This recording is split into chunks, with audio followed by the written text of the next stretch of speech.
I never told my son what Margaret put inside that safe deposit box on Trade Street. When he married the woman he thought was his future, I made sure she never learned it existed. But 3 days into my visit with my sister in Savannah, my phone went off while we were sitting on her back porch watching the light go orange over the marsh. My son's voice was barely holding together. "Dad, she went to the bank. She told the woman at the front desk that you called ahead and authorized her." I'd spent 4 years building a wall around everything Margaret left behind, and in that moment, with a glass of sweet tea going warm in my hand, I knew the wall had just done exactly what it was built to do. Tell me in the comments where you're listening from today. I was on my sister Shirley's back porch in Savannah, Georgia, thinking about nothing in particular, which is rare for me, when my son called. We'd eaten supper an hour before, low country shrimp and grits, Shirley's recipe she'd been making since we were children. I'd been sitting in the good rocking chair, watching the last of the sun come down, and I heard the worry in my son's voice before he said a single word. "Dad, I don't know how to start this." "Start at the beginning," I said. "Crystal went to First National Bank downtown. She walked up to the teller and told her that you'd called ahead to add her name to your safe deposit box account, that you'd authorized everything." I set the glass down slowly on the porch railing. "What did the bank do?" "They called the number on file, your cell phone. She tried to get to it. Dad, she went into your gym bag in the back seat of my car while I was pumping gas. I didn't put it together until the branch manager called me because you're listed as my emergency contact. He said a woman identifying herself as your daughter-in-law had been in the lobby for 40 minutes. In the background, I could hear Crystal's voice. Sharp, fast, certain. "Is that your father? You tell him I have every right to know what he's keeping from this family." Our family. That phrase hit me like a door slamming in an otherwise quiet house. "Son," I said, "go somewhere she can't hear you." A pause, a door closing. "Okay," he said. "Call Kenneth Bates. He's in your contacts under attorney. Tell him I need him at the house tomorrow morning at 9. Then call the bank and confirm that I am the only authorized party on that account. No changes have been made, and access is not to be given to anyone for any reason." "Dad, what's actually in there?" "I'll show you tomorrow. Everything I should have shown you sooner." I booked the first flight I could find, 5:30 out of Savannah, home to Charlotte before 9 in the morning. Shirley drove me to the airport herself and stayed quiet the whole way, which is not her natural state. At the departure's door, she said one thing. "Margaret saw this coming, didn't she?" It wasn't a question. "She saw it before Crystal was even in the picture," I said. "She just knew someone would come eventually." My wife had been gone 6 years, breast cancer, diagnosed in the spring, and moving fast enough that by the following January she was gone. She'd spent the final 8 months of her life making sure I wouldn't be left helpless and that our son wouldn't be left unprotected. Margaret had grown up watching money destroy people. Her aunt lost her house to a boyfriend 18 months after her husband died. A neighbor down the street signed over a car title and then a bank account and then didn't have anything left. Margaret had a particular finely tuned sense for people who loved what you represented more than who you were. The safe deposit box had been her idea, not for jewelry or anything like that. We weren't wealthy in the way people think of wealthy. We were careful. 40 years of teaching and working and saving and living inside our means, which meant we'd built something real and quiet and solid. Margaret wanted it protected. The box held the trust documents, the deed to the house in Myers Park, titled the way she and Kenneth Bates had arranged it specifically, the beneficiary designations, her instructions written in her own hand for how each piece connected to the next and why, and one other thing she'd sealed in a separate envelope and asked me to hold until the right moment came. She also asked me to keep a journal. "Write down what you see," she said from her hospital bed, her voice thin but her eyes still clear. "When someone comes for our son, you'll need more than your word. You'll need proof." I'd filled 2 notebooks before Crystal ever walked through our front door. My son had met her at a work event 3 years after his mother passed. He called me that Sunday sounding younger than he had in a long time. I was genuinely glad for him. Grief had been sitting on his shoulders since the funeral, and I'd watched it press him down slowly the way heavy weather presses down a garden. When he said he'd met someone, I felt the weight lift a little in his voice, and I held on to that. But the first time he brought her to Sunday dinner, I watched her the way Margaret had taught me to watch people. She arrived carrying a bottle of wine that cost more than our electricity bill. She hugged me warmly at the door, both hands on my arms the way you hug family, while her eyes moved carefully across the living room and then the hallway and then back to my face while her smile stayed exactly in place. "Nice house," she said. "Myers Park. I bet these properties have appreciated quite a bit." "You don't say that at a first dinner. You just don't." Over the meal, the questions came soft and evenly spaced, the way someone asks when they're trying not to sound like they're asking. Did I still drive, or did I take the bus now? Was I handy around the house, or did I hire people? Had my son always been in engineering, or had he tried other things first? Did I keep in touch with his mother's side of the family? She was building a picture, mapping the edges of something she was trying to figure out how to get to. Over the following year, I watched the pattern develop. My son started mentioning her ideas at dinner. She thought we should all sit down and talk about long-term financial planning, about how families communicated about money to avoid conflict later on, about transparency and shared futures. He'd been dating her 7 months. I told him carefully that I was glad he'd found someone, and that a man's business was his own until he chose to share it. He went quiet the way he used to at 12 when I'd said something he couldn't argue with but didn't like. When he told me he planned to propose, I sat with it for a full day before I said anything. I asked him 2 things. Did he really know her, her history, her character, who she was when things got hard? And did she make his life more than it had been, or just different? He said yes to both. I believed him, because what do you do with a grown son who loves someone? You can't love for him, you can only be ready. I called Kenneth Bates the week before the engagement was announced, told him I needed everything reviewed, the trust, the deed, the beneficiary designations on my retirement accounts, the life insurance. Kenneth had known Margaret and me for 22 years. He understood without me spelling it out what I was doing and why. We discussed a prenuptial agreement. He drafted it and presented it to both of them at his office on Tryon Street downtown. "Standard protection for family assets that predate the marriage," he explained. My son accepted it without much question. Crystal signed it the same afternoon, barely looking at the pages.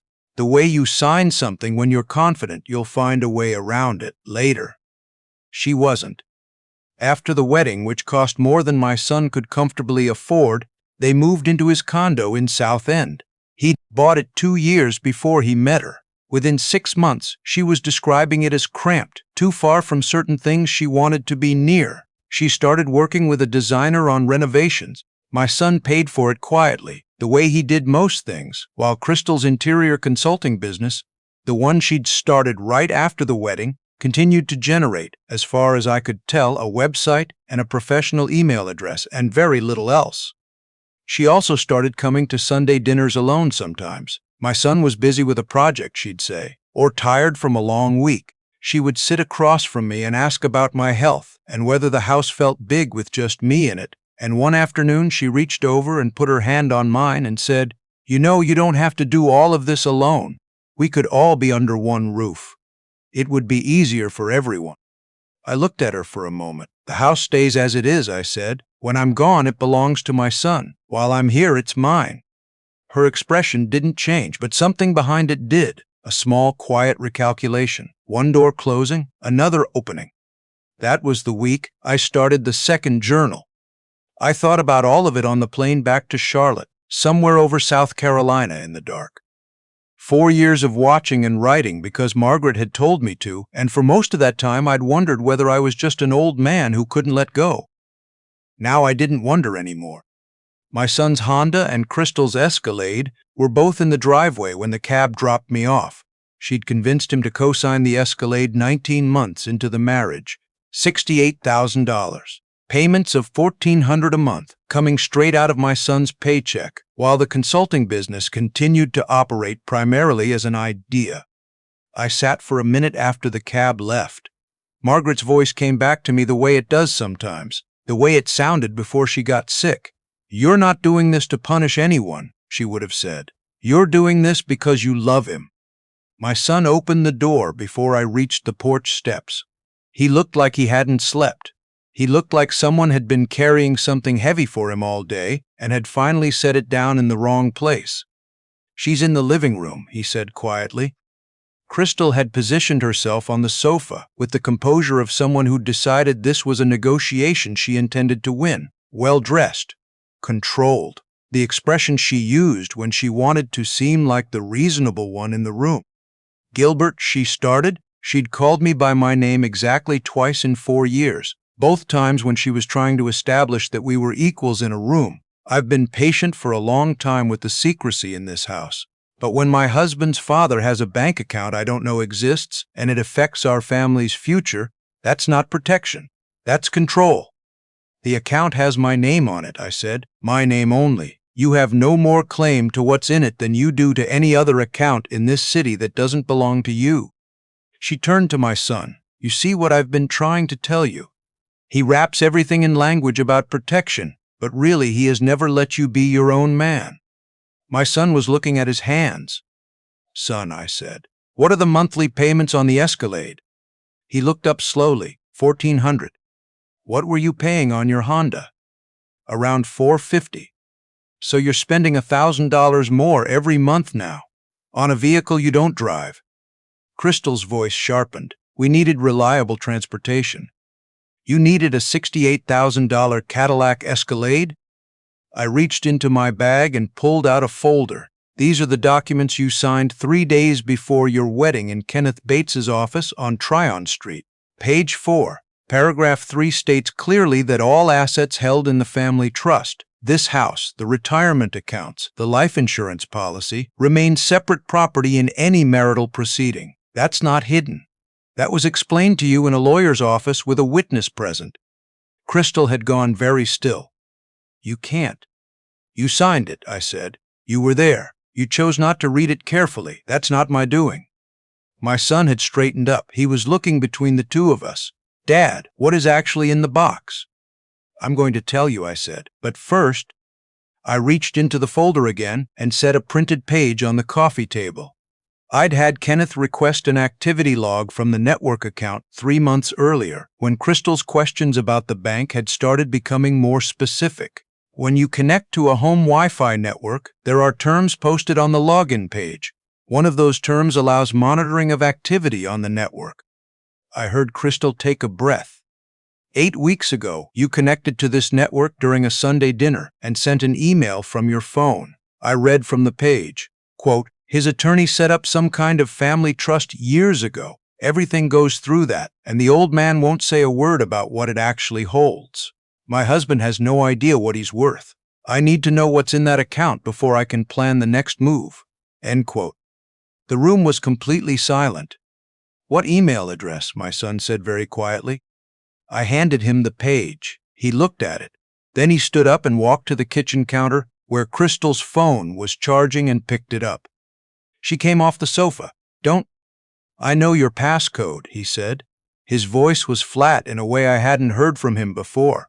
"You gave it to me 2 years ago in case you needed me to check something while you were driving." He stood at the counter and read. Crystal sat back down slowly. She watched him the way you watch something you cannot stop. A minute passed. 2 minutes. "There are messages going back almost 3 years," my son said. He didn't look up from the phone. "To someone I don't know. About me. About this house. About what you thought you were going to get out of this family." Crystal started to speak. "You wrote 14 months ago." He was still reading. "Levy is asking about some prenup clause. I need to understand what it actually covers." "You wrote last spring, working on getting added to the father's accounts. The man is cautious, but eventually everybody gets comfortable."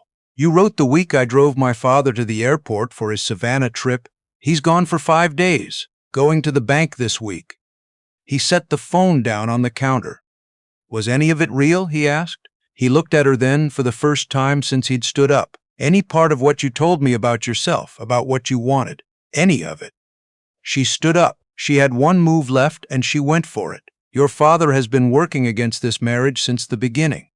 He has never accepted me. He is manipulating you right now in your own home and you don't even see it." "No," my son said. He kept his eyes on her. "I'm reading your own messages to your own friend, on your own phone." "I want you to leave tonight," he said. "Take what you need for a few days. Then Kenneth will be in contact with your attorney." The composure left her then. All at once, the careful warmth and the reasonable expression dropped away, and what was underneath was smaller and harder and not particularly interested in either of us anymore. "You will regret this," she said. "Maybe," my son said, "but I'll regret it on my own terms." She took her time upstairs. I sat in my chair and listened to drawers opening and closing and footsteps going back and forth. My son stood at the window and looked at the street. When she came down with 2 bags, she stopped in the doorway. "There are things that are mine in this house. Take them," my son said. She left without looking at either of us. Her Escalade backed out of the drive, the headlights swinging across the front of the house, and then the taillights went red down the street and disappeared. My son stood at the window for another few minutes after that. Then he came and sat at the far end of the sofa, put his face in his hands, and for a moment I let him be. Then I went and sat beside him. He turned toward me the way he used to when he was small and something had broken that he didn't know how to fix. "I missed it, Dad," he said. 3 years, I missed all of it." "You were inside it," I told him. "It's different when you're inside it." He pulled back after a while and looked at me with red eyes. "You tried. I know you tried to tell me. I told myself you just couldn't let go." "You're a man," I said. "You've been a man a long time. I just had more years learning how people work, and I had the advantage of not being in love with her." He let out a short, broken sound that was close to a laugh. "Then, Mom would have had her figured out before she sat down." "Before she got out of the car," I said. He sat quietly for a minute. "Tell me what's in the box," he said. "All of it. No more of me not knowing things." So I told him. The trust, the house, the retirement accounts his mother and I had been adding to for 3 decades, the life insurance structured so it would come to him directly and remain entirely separate from any claim a spouse could make. The total he didn't know. Just over 1.4 million, most of it in the house itself and in accounts that had grown quietly while we'd been living modestly and not paying much attention to the number. His eyes went wide. "Your mother built most of that," I said. "She understood money the way a gardener understands soil. You put the right things in and you leave it alone, and over time it becomes something you couldn't have imagined at the start." He looked at the folder on the table for a moment. Then, "There's something else in the box, isn't there?" "Yeah," I said. We drove downtown together the next morning. Kenneth met us at the bank on Trade Street. The branch manager, a steady man named Davis, who had worked there long enough to recognize my face, came out to greet us and looked genuinely relieved. "Sir," he said, "about yesterday, we followed every protocol to the letter." "You did exactly right," I told him. We went down to the vault. I entered the combination. Margaret's birthday, the same one I always used for things that mattered, and pulled out the steel drawer and carried it to the private table.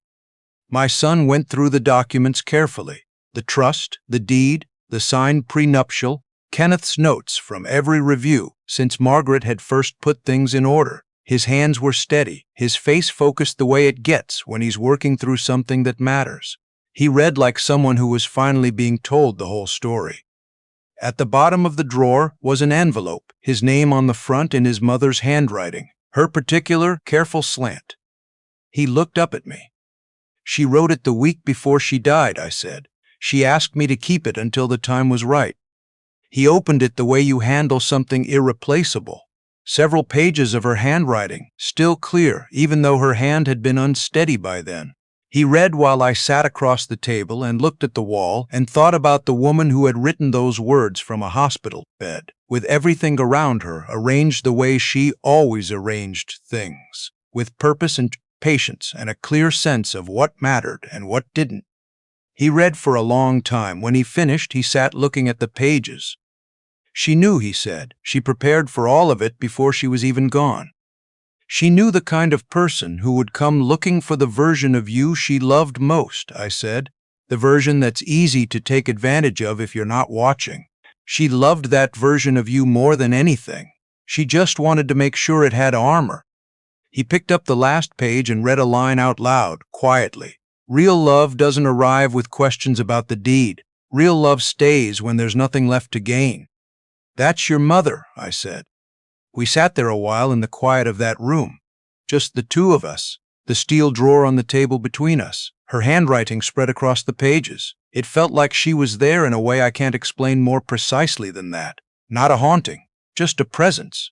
The particular presence of someone who planned carefully and loved well and meant every word she ever said. 6 months went by. My son started coming back to Sunday dinners, regular again the way they'd been before. Crystal made him feel like he had to divide himself between 2 directions every week. We tried Margaret's pot roast twice and burned it both times and ended up calling for pizza and laughing about it in the kitchen, which I think is exactly what she would have wanted. He started looking like himself again. The exhaustion around his eyes went away gradually, the way weather clears. In October, he mentioned carefully that he'd met someone, a high school science teacher named Hazel. They'd met at a neighborhood volunteer event. She'd argued with him about the most effective way to explain projectile motion to a 16-year-old and won the argument, and he'd asked for her number because of it. She insisted on paying for her own coffee when we went out the first time, he told me. Smart woman, I said. I told her everything before the second date. About Crystal, about the divorce, about how it ended. Figured if that was going to be a problem, better to find out early. What did she say? She said her older brother went through something similar, that she'd watched it happen to him and had always thought there should be a better way for people to protect themselves from being chosen for the wrong reasons. She sat with it a minute before she answered me. She didn't fill the silence with something quick. I poured us both more coffee. She sounds like your mother's kind of person, I said. He smiled. Yeah, I thought that too. We ate in the comfortable quiet that lives in a kitchen, when the people in it don't need to fill every second. Then he set down his fork, Sabas, and said there was something he'd been thinking about for a while. The trust, he said. What Mom built and what you've added to it. I've been thinking about what she wrote in that letter, that it was never really about the money. It was about freedom, choices. And I have my career, my own savings. I don't need all of it to feel secure. I want some of it to mean something beyond just sitting there. I waited. There are kids who lose a parent to cancer and have to change their plans, drop out of school because suddenly there's no floor under them. What if we took part of what's in the trust and set up a scholarship? Charlotte area students who lose a parent to cancer, help them finish what they started. Something pressed at the back of my throat. We could call it the Margaret Elaine Dawson Scholarship, he said, her full name. She would have loved that more than anything I could tell you, I said. We spent the rest of the evening planning. 5 students a year. Applications through the Community Foundation. Named for his mother in full, every word of it. We were going to call Kenneth the following week to get the paperwork started. I stood on the porch and watched my son's car pull away from the curb and head down the street until I couldn't see it anymore. The November air was cold and clean and smelled like fallen leaves and coming winter. Margaret and I used to stand out here after dishes were done, not saying much, just being in the same place at the same time. I stood there now and let it be the same place. I went back inside and stopped in front of the photograph of her on the hall table. She was maybe 40 in it. We were at the Outer Banks on a trip we'd taken before my son was old enough to complain about long car rides. Her hair was moving in the wind. She was laughing at something I'd said, and you could see in her face that she thought I was funnier than I actually was, which was one of her very best qualities. We did it, I told her. He's okay, he's going to be fine. I turned off the lights and climbed the stairs and thought about what endures. Not the house, not the accounts or the documents or the steel drawer on Trade Street. Those are just containers. What endures is what you pour into them. 40 years of Margaret paying attention, planning carefully, believing that our son was worth protecting, not because of what he had, but because of who he was. Crystal had walked into that bank lobby, believing the box held the answer to every question she'd spent 4 years quietly asking. She'd stood there for 40 minutes while the manager stalled her, absolutely certain she was on the verge of knowing everything. She walked out with nothing because she never understood what the box was actually for. It wasn't a vault. It was a letter written across 40 years of a life lived together, sealed in trust documents, and a mother's handwriting, and burned pot roasts and Sunday dinners, and a son's face the morning he finally read what his mother most needed him to know. Crystal saw the house, the accounts, the box, the number on the documents, and thought that was the prize. She never noticed the real wealth standing right in front of her the whole time. That's the thing about a plan built on love. It doesn't need anyone to stand guard. It just holds. If there's one thing I hope you carry from this story, it's something Margaret understood her whole life. The strongest protection you can give the people you love isn't a locked door. It's preparation. It's paying attention. It's deciding early that you will not let what you built together come apart in the hands of someone who only counts what they can carry. Tell me in the comments where you're listening from today, and if this story meant something to you, please share it with someone who needs to hear it. Don't forget to subscribe to Voices of Uncle Walter. We'll see you next time.